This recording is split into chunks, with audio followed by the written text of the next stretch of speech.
Okay, so this is a practice problem 2। पूरा का पूरा इसी पे चीज पे डिपेंडिंग है, कोई ज़्यादा चेंजेस नहीं है बच्चा।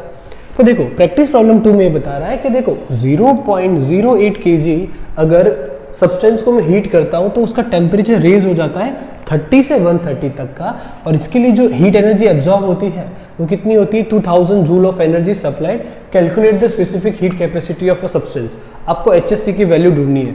तो गिवन डेटा में हमको दिया हुआ है मास 0.08 kg, हमको 0.08 kg का मास दिया हुआ है, और इसके लिए जो चेंज इन टेम्परेचर आ रहा है दैट इज बड़ा टेम्परेचर माइनस छोटा temperature, that is 100 degree Celsius का चेंज आ रहा है, और उसके लिए जो हीट आपने दी हुई है दैट इज 2000 कैलोरी दी हुई है, और आपको निकालना है यहाँ पर स्पेसिफिक हीट कैपेसिटी।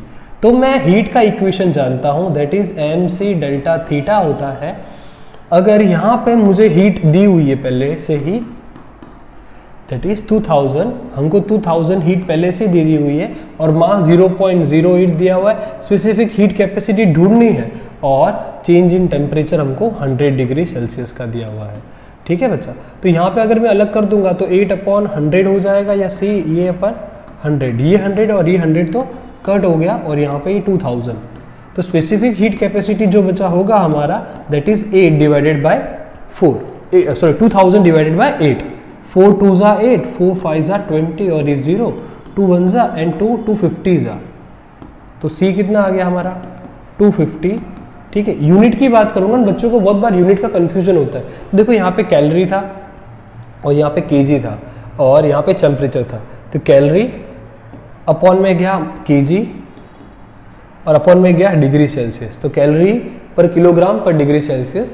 अब यहाँ पे क्या बोल रहे हैं कि अगर ये जूल में होता तो क्या होता, तो मैं जानता हूँ कि 1 कैलोरी जो होता है वो 4.2 जूल होता है approximate.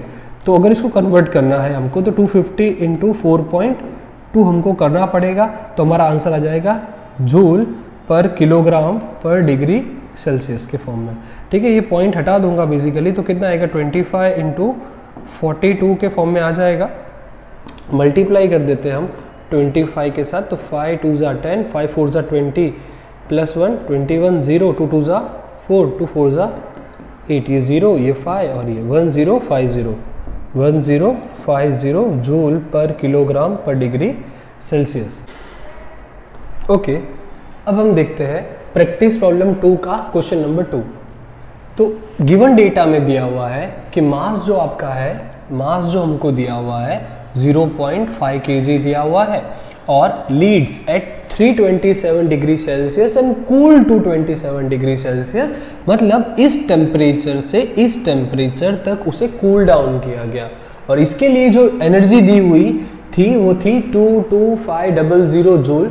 Calculate the specific heat capacity of a lead, किसमें, जूल में और कैलोरी में। ओके ठीक है, तो हमको बचा चेंज इन टेम्परेचर। दोस्तों चेंज इन टेम्परेचर, मेरे को बोला बच्चा पार्टी मत करो, ठीक है, आपसे बच्चा पार्टी नहीं करेंगे। ओके तो ठीक है दोस्तों, देखो यहाँ पर तो इसको माइनस करेंगे तो क्या हो जाएगा यहाँ पर 300 डिग्री सेल्सियस हो जाएगा। हमको हीट एनर्जी दी हुई है, कितनी दी हुई है 22500। Calculate the specific heat capacity, हमको स्पेसिफिक हीट कैपेसिटी ढूंढनी है कैलोरी में भी और जूल में भी। हमको पता है कि हीट का फॉर्मूला होता है mc डेल्टा थीटा, तो मास हमको दिया हुआ है 0.5, स्पेसिफिक हीट कैपेसिटी हमको ढूंढनी है। अब इस बारे में आपको थोड़ा अलग तरीके से करवाता हूँ, मतलब थोड़ा यूनिट का जो गड़बड़ी हो रही थी वो नहीं होगी आपसे। यहाँ पे लिख दो केजी, स्पेसिफिक हीट कैपेसिटी वो तो हमको ढूंढनी है। चेंज इन टेम्परेचर कितना है 300 डिग्री सेल्सियस, यूनिट के साथ लिखा करो तो कभी गड़बड़ नहीं होगी, अगर आपको यूनिट से बहुत दिक्कत हो जाती है बहुत बार। और ये कैलोरी, ठीक है, हमको स्पेसिफिक हीट कैपेसिटी ढूंढना है दैट इज सी, तो 22500 डिवाइडेड बाय ये कैलोरी के अंदर और ये 0.5 और ये 300 डिग्री सेल्सियस के अंदर, तो केजी और ये डिग्री सेल्सियस साथ साथ में लिख दिया, और स्पेसिफिक हीट कैपेसिटी हमको ढूंढना है। तो यहाँ पे देखेंगे ये 2 जीरो तो कट हो गए, इसका पॉइंट का 0 ऊपर चला जाएगा, तो 225 इसका, ये 5 और ये 3, तो देखो 5 1 जा 5, 5 4 जा 20, 2 कैरी, 5 5 ज़ा 25 और ये 0, 3 1 ज़ा 3, 3 1 ज़ा 3, 3 5 ज़ा 15 और ये 0। तो जो हमारा आंसर आया है वो कितना है 150 कैलोरी पर किलोग्राम पर डिग्री सेल्सियस।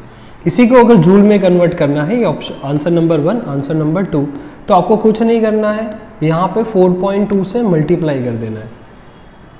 ओके 4.2 से मल्टीप्लाई कर देंगे तो ये कन्वर्ट हो जाएगा जूल में किलोग्राम और ये डिग्री सेल्सियस। तो ये बचेगा कितना, ये पॉइंट की ये 0 की वजह से ये पॉइंट तो गया, तो बचा कितना 42 और ये 15, ठीक है 20 21 0 2 और ये 4, तो ये 0 ये 3 और ये 630, कितना आ गया 630 जूल पर किलोग्राम पर डिग्री सेल्सियस। आई होप बहुत अच्छे समझ में आ रहा होगा। बच्चा एक चीज़ जरूर करना इसके अंदर आप कि जब भी हम नेक्स्ट न्यूमेरिकल पे स्विच करें तो आप पॉज कर लो और उसे सॉल्व करने की कोशिश करो, तो बहुत अच्छा आएगा, क्योंकि पहला न्यूमेरिकल के सेम सेकंड न्यूमेरिकल होता है, ठीक है।